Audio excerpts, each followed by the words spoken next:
السلام علیکم ورحمۃ اللہ وبرکاتہ۔ میرا یہ چینل ان لوگوں کے لیے ہے، ان عورتوں کے لیے ہے جو گھر بیٹھ کر قرآن پاک کو ترجمے اور تفصیل کے ساتھ سیکھنا چاہتی ہیں۔ اس لیے میری اس ویڈیو کو آخر تک دیکھیں۔ اس ویڈیو میں سورۃ فاتحہ کا ترجمہ اور تفصیل بیان کروں گی۔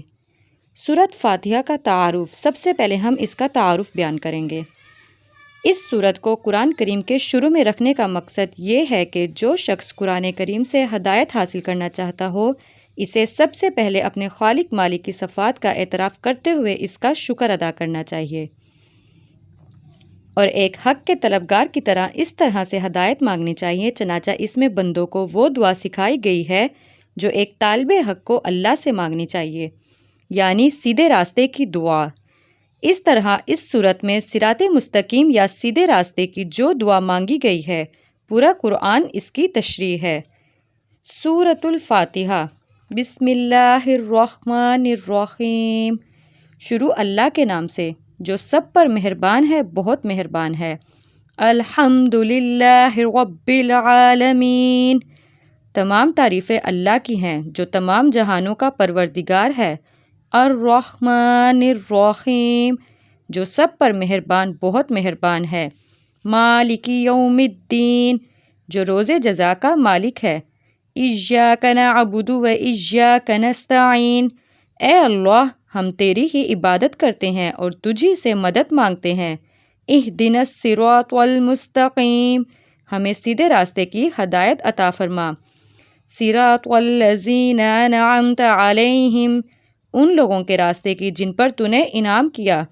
غیر المغضوب علیہم ولا الضالین، نہ کہ ان لوگوں کے راستے کی جن پر غضب نازل ہوا ہے، اور نہ ان کے راستے کی جو بھٹکے ہوئے ہیں۔ اب ہم اس کی تفصیل بیان کریں گے۔ اس سورۃ فاتحہ کی تفصیل یہ ہے کہ اللہ تعالیٰ کی رحمت دنیا میں سب کو پہنچتی ہے، اور آخرت میں اگرچہ کافروں پر رحمت نہیں ہوگی، لیکن جس کسی پر یعنی مومنوں پر ہوگی، مکمل ہوگی نعمتوں کے ساتھ، کسی تکلیف کا کوئی شائبہ نہیں ہوگا۔ رحمان اور رحیم کے معنی میں جو فرق ہے، اس کو ظاہر کرنے کے لیے رحمان کا ترجمہ سب پر مہربان اور رحیم کا ترجمہ بہت مہربان کیا گیا ہے۔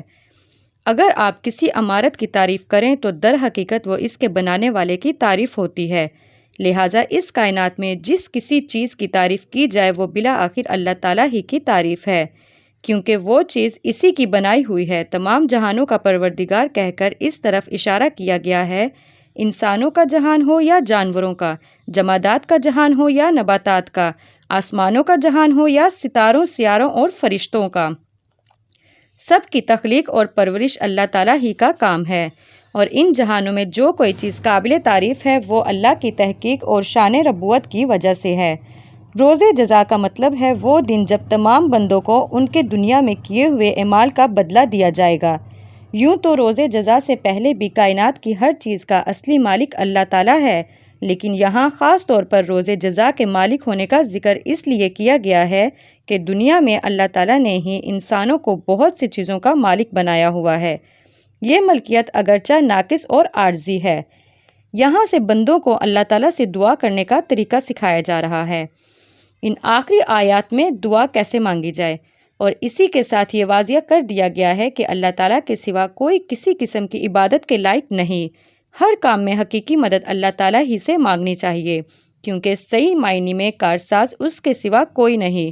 دنیا کے بہت سے کاموں میں بعض اوقات کسی انسان سے جو مدد مانگی جاتی ہے وہ اسے کارساز سمجھ کر نہیں، بلکہ ایک ظاہری سبب سمجھ کر مانگی جاتی ہے۔ یہ تھی سورہ فاتحہ کی تفصیل۔